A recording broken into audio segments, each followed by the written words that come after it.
do olhar descontaminado, acho que é a grande questão até aqui, claro, que é a parte da melhora tática do São Paulo, né? O time tava tomando muitos gols com o Carpini e tudo mais, mas esse desapego, né, o Sgarbi, que o Zubeldia, por ser um treinador mesmo de fora, com pouco conhecimento ali, de começar do zero, né, um trabalho a respeito do elenco do São Paulo, né, assim, Juan, o próprio Patrick também, o Zubeldia, ele tem um olhar diferente, até pro Patrick, que era um jogador ali que todo mundo via, pô, esse cara não amadurece, ele não consegue.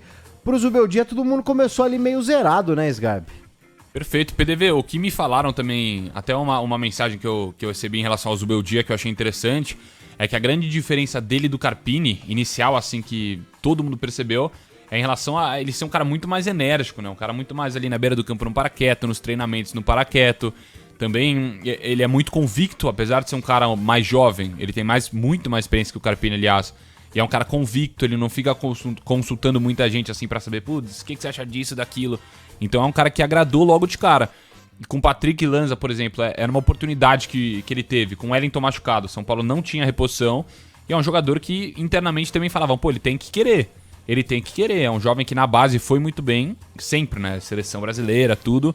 Só que no São Paulo, quando teve oportunidades, não rendia. Agora com o Zubeldia, pra mim, ele fez um grande jogo na última partida contra o Águia, por exemplo. E é um jogador que tem tudo pra ter mais oportunidades. Pois é, hoje então o Zubeldia colocando à prova essa invencibilidade dele, né? São 6 vitórias e 2 empates no comando do São Paulo até aqui. Realmente um número que acho que nem o torcedor mais otimista aí imaginava, pelo menos com o que vinha rendendo a equipe com o Carpini. É até estranho, né? Porque os jogadores defendiam tanto o Carpini, às vezes você sente que os caras não estão... A saída do Rogério, ela pode até ter sido parecida com a do Carpini em relação ao momento da temporada, né? Eliminação do Paulista, início ali do Campeonato Brasileiro. O São Paulo na época estava disputando a Sul-Americana, né? Tanto que o Rogério sai depois de uma vitória contra o Puerto Cabejo pela competição, que foi muito parecida até com a vitória que o São Paulo teve contra o Cobressal recentemente, né? Com o Carpini ainda, que deu uma sobrevida pro Carpini. Mas com relação a vestiário, a gente sabia que o Rogério tinha um vestiário destroçado, né? O Carpini, aparentemente não, mas aí a postura dos caras dentro de campo, ela muda completamente, cara. Assim, é difícil. Ainda mais sendo um treinador estrangeiro, que ainda vai ter uma dificuldade ali da língua, às vezes, de conquistar o cara, de ter uma certa distância. Às vezes o treinador estrangeiro, ele não tem muito essa coisa meio paternalista, o treinador brasileiro, né? De ser meio que um paizão, vem cá, passar a mão na cabeça do jogador. Não querem muito saber dessa relação. Eles querem que os caras entreguem ali e tal, e que o melhor jogue e tal. E teve essa mudança de chave no grupo do São Paulo, no elenco do São Paulo, que hoje o São Paulo tem a chance, só vencendo o Tadieres, de assumir a ponta de um grupo complicado da Libertadores, em que o Zubeldia pega ali na terceira rodada e conquista bons resultados.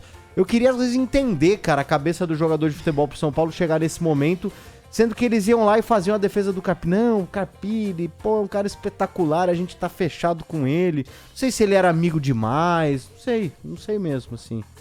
Foi inclusive o que segurou o Carpini por muito tempo, né? Quando a opinião pública já estava contra ele, as opiniões da imprensa também, a diretoria... Passou por um processo de fritura... O trabalho dele não foi bom, mas acho que em alguns momentos passaram do ponto, viu, Luiz? Sim, desrespeitaram, né, ele inclusive. A diretoria já não estava mais ao lado dele, né, não dava nenhum respaldo, e o que segurava ali o Carpini eram os jogadores mesmo, a relação com eles e as declarações que eles davam, defendendo a todo momento o Carpini. Mas me parece que quando as coisas começam a funcionar em campo, isso também passa para o ambiente, para a sensação do atleta, né? A gente vê um resgate de confiança muito grande no time do São Paulo com o Zubeldia. Com o Carpini era um time muito apático, falando assim do futebol, era um time pobre de ideias, que não tinha muito recurso mesmo para chegar ao gol, fazia muito lançamento, chuveirinho na área. Agora a gente vê uma mudança muito grande em campo, né, de troca de passes, o Beldia já mudou totalmente, mas esse lance anímico da confiança, é um time muito menos apático, que vai muito mais pro jogo, assim, isso me parece ter contagiado de uma forma positiva os atletas. Até essa coisa que o Sgarbi estava falando, muito enérgica, né, ele é um cara que invade o campo para comemorar, para falar com os jogadores, então eu acho que isso vai contagiando também, sabe, de uma forma positiva, e aí o futebol aparece e essa questão emocional também acaba contribuindo muito para o jogador em campo. Porque o Carpini ali, talvez, Sgarbi, ele tenha sido engolido pelo elenco do São Paulo, né? Eu tenho um pouco essa impressão, e mesmo que não seja de forma proposital, PDV, o que eu sei, pelo menos o que me disseram, é que não era um cara tão querido assim não, viu? Não era um cara tão querido, um cara tão do dia a dia, tão legal, trabalho em campo assim não era tão valorizado. Só que a impressão que eu tenho é de que por ser um jovem, cara, ele chega num time que foi campeão na temporada passada. Aí fica muita pergunta ali, pô, o São Paulo tem muitos jogadores experientes também, Rafinha, Luiz Gustavo. Fica muita gente, assim, que não concorda com algumas atitudes dele, com alguns posicionamentos dele, assim, em relação à tática. E essas pessoas dão palpites também, por exemplo, e é algo que acontece no futebol. Só que um treinador, ele tem que saber segurar isso, tem que, além de tudo, ser um gestor do grupo. E pra mim isso faltou pro Carpini ali, naquele momento. Muitos dizem, né, que a temporada mais difícil pro um treinador é a pós-título. Porque, pô, você tem que, ao mesmo tempo que você foi campeão, enfim, seu time foi campeão, você tem que agora trazer os caras pro chão de novo, pé no chão, tá começando uma nova temporada. E pra mim, um cara com a experiência do Carpini, que é bem baixa no caso, né, não soube gerir isso muito bem, PDV. E ele é campeão, ele conquista uma taça de um torneio de um jogo. Sim. E, assim, isso é como se fosse ali estivesse maquiando ali, porque foi um jogo muito igual contra o Palmeiras, um jogo feio, inclusive, né? Decidido nos pênaltis, então, assim, é claro que é uma taça, pô, você ganha de um rival, é espetacular, então isso deixou um pouco o torcedor de São Paulo, talvez, ali um pouco iludido, mas dentro de campo, acho que o time não chegou a apresentar nada, não, mas